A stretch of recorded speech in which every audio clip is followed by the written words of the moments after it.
तो चलिए बिना देरी के स्टार्ट करते हैं। सबसे पहले हमारा क्वेश्चन आ रहा है। क्वेश्चन है कि उच्चारण शब्द का संधि विच्छेद करना है। भाई उच्चारण शब्द का संधि विच्छेद करना है तो क्या होता है, उच्चारण को चीर के दो भागों में विभाजित कर देना, डिवाइड कर देना है। तो यहाँ पे चार ऑप्शन दिए, उच्चाधन चरण, उच्च धन चारण, उच्च धन चारण और उत धन चारण।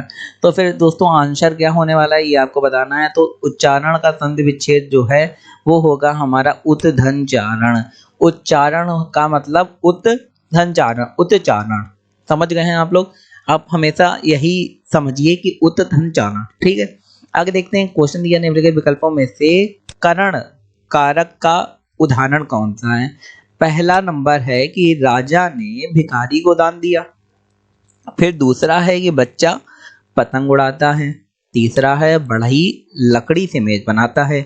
और चौथा है खान से हीरे निकलते हैं। तो इसमें पूछा गया है कि करण कारक का उदाहरण आपको बताना है। जरा बताइए, कर्ता ने कर्म को करण से, करण के साथ क्या आता है, से आता है। तो यहाँ पे से आपको कहाँ पे दिख रहा है, से दिख रहा है इसमें और इसमें, ठीक है।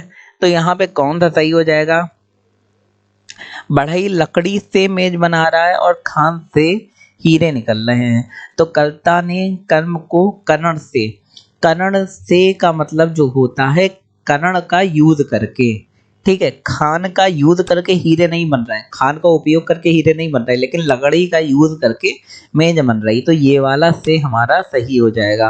करण में वो वाला हम लोग सही टिक लगाएंगे जिसमें उस चीज का उपयोग करके कोई नई चीज बनाई जा रही है। तो ये करण से हो जाएगा। आगे देखें क्वेश्चन दिया है। भाई क्वेश्चन क्या है, निम्नलिखित में से उच्छिष्ट व्यंजन आपको ढूंढना है। तो ये आपके आंसर दिए हैं। तो उच्छिष्ट व्यंजन आपको बताना कि कौन सा है। तो यहाँ पे टा ठा डाड़ा और जाफा और डाड़ा दिया है। तो यहाँ पे उच्छिष्ट व्यंजन ये हमारा डा हो जाएगा और ढा हो जाएगा, ठीक है। यही हमारा सही आंसर। आगे देखिए क्वेश्चन दिया है कि अनुस्वार को कहते हैं। तो अनुस्वार को, ये काफी पॉपुलर क्वेश्चन है और लगभग हर एग्जाम में पूछे ही जाता है। अनुस्वार को क्या कहते हैं, आयोग वाहक कहते हैं या वितर्क कहते हैं या अनुनासिक कहते हैं या उपयुक्त में से कोई नहीं, कुछ नहीं कहते हैं। तो अनुस्वार जो होता है उसे क्या कहते हैं, आयोग वाहक। अगर आपने हिंदी का बेसिक भी पढ़ा होगा तो आपको ये क्वेश्चन पता होगा, अगर नहीं पता तो आज जान लीजिए। थोड़ा डिटेल में इस क्वेश्चन को देख लेते हैं हम लोग। अनुसार होता क्या है, अनुसार ऐसे शब्द होते हैं या अर्थ होता है जो स्वर के बाद आता है। दूसरे शब्दों में कहें तो स्वर के बाद आने वाला व्यंजन अनुस्वार कहलाता है। तो अनुस्वार क्या होता है, जो स्वर के बाद व्यंजन आता है। तो अनुस्वार की ध्वनि नाक से निकलती है। हिंदी भाषा के अनुसार अनुस्वार का प्रयोग चिन्ह बिंदु, मतलब अनुसार जब हम लोग लिखते हैं तो उसमें हम लोग बिंदु लगाते हैं के रूप में अलग अलग जगह प्रयोग किया जाता है। बेहतर जानकारी के लिए नीचे दिए गए उदाहरण देखते हैं। चलिए हम लोग उदाहरण देख लेते हैं कि अनुसार को समझते हैं कि है क्या। देखिए यहाँ पे पंख लिखा है, गंदा लिखा है, तिरंगा लिखा है। तो अनुसार है क्या, यही चीज अनुसार है। भाई पंख लिखा है, गंदा लिखा है, तिरंगा लिखा है, तो यहाँ पे अंक की बिंदी लगी कि नहीं लगी है। तो अनुसार और अनुनासिक क्या होता है, अनुनासिक वे होते हैं जो नाक से बोले जाते हैं। सॉरी, अनुसार की ध्वनि वो होती है जो, पहली बात तो व्यंजन होती है और नाक से बोली जाती है। अनुस्वार पंचम वर्ण, अर्थात देखिए यहाँ पे बिंदी लगी कि इसी बिंदी की मैं बात कर रहा था। अनुनासिक वे स्वर होते हैं जिनमें मुंह से अधिक और नाक से कम ध्वनि निकलती। भाई अनुनासिक में नाक से कम, मुंह से अधिक ध्वनि निकलती है। आगे देखते हैं, द्रौपदी का चीरहरण होना, इस मुहावरे का अर्थ बताइए। भाई द्रौपदी का चीरहरण हो जाना, इस मुहावरे का आपको अर्थ बताना है। तो इसका अर्थ क्या होगा कि अत्यधिक विस्तृत होना, बहुत ज्यादा विस्तृत, मतलब द्रौपदी की चीरहरण हुआ था, मतलब उनकी साड़ी खींची गई थी। मतलब उसी का अगर अर्थ कहें, जो हम लोग मोस्टली मुहावरे का यूज नहीं करते हैं, तो अत्यधिक विस्तृत होना, बहुत ज्यादा बढ़ जाना, क्योंकि साड़ी भी बढ़ती चली गई थी। आगे देखते हैं, निम्नलिखित में से महादेवी वर्मा की रचनाओं के प्रकाशन का सही क्रम में बताइए। तो महादेवी वर्मा जी का जो भी प्रकाशन था उसका सही क्रम ये है कि पहले आया निहार, फिर आया रश्मि, फिर आया नीरजा और फिर आया सांध्य गीत। तो ये आपको याद कर लेना है कि सही क्रम क्या है। आगे देखते हैं, क्वेश्चन दिया गया है कि सेना का पर्यायवाची क्या होगा। ये क्वेश्चन अभी तक अगर आपने नहीं पढ़ा है तो आप यहाँ पे पढ़ लीजिए, क्योंकि काफ़ी इंपॉर्टेंट और इंटरेस्टिंग क्वेश्चन है ये, कि सेना का पर्यायवाची आपने कभी पढ़ा नहीं होगा अभी तक, तो वो है कटक। सेना को कटक भी कहते हैं। आगे देखते हैं, माला फेरत जुग भया, गया न मन का फेर, कर का मन का डारिके, मन का फेर। उक्त पंक्तियों में अलंकार आपको बताना है। तो यहाँ पे कौन सा अलंकार है, उत्प्रेक्षा अलंकार है, लेस है, या फिर यमक है, या रूपक है। देखो यहाँ पे क्या आपको सेम लग रहा है, यहाँ पे जब आप देखेंगे तो जो मन है, मन शब्द बार बार आ रहा है, एक यहाँ पे और एक यहाँ पे, तो 4 बार मन आया है। और मन अगर कोई शब्द बार बार आ रहा है तो वो कौन सा अलंकार होता है, यमक अलंकार। जैसे कनक कनकते सौगुनी मादकता अधिकाय, तो उसमें भी कनक कनक बार बार आता है और दोनों का अर्थ अलग अलग होता है। यहाँ पे भी दोनों का अर्थ अलग अलग है। आगे देखते हैं, मगही किस उपभाषा की बोली है।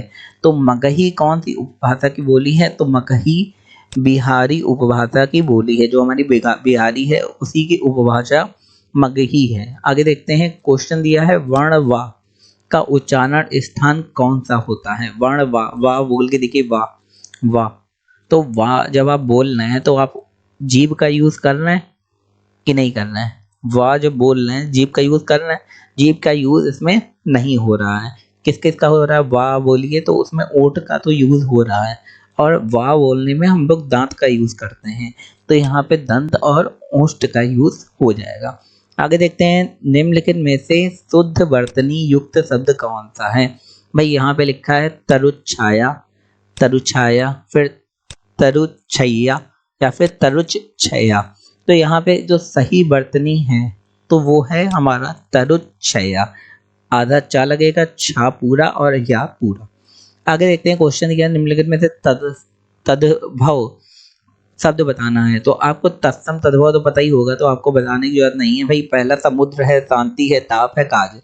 देखिए दोस्तों, अगर आपको आंसर आता है तुरंत कमेंट सेक्शन में दे दीजिए, नहीं आता तो आप समझ लीजिए।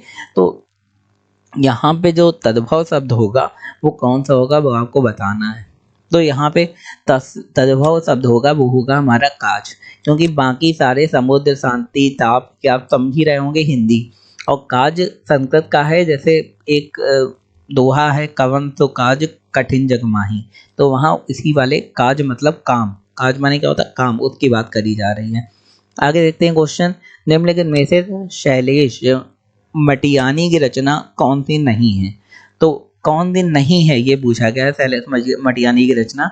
तो यहाँ पे दिया, आकाश कितना अनंत है, सर्पगंधा। आगे 52 नदियों का, सर्पगंधा 52 नदियों का संगम, एक सड़क, 57 गलियां।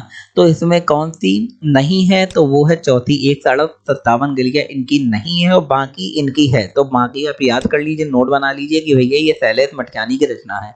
जो भी मैं क्वेश्चन करवा रहा हूँ वो पिछले एग्जाम में पूछे जा चुके हैं।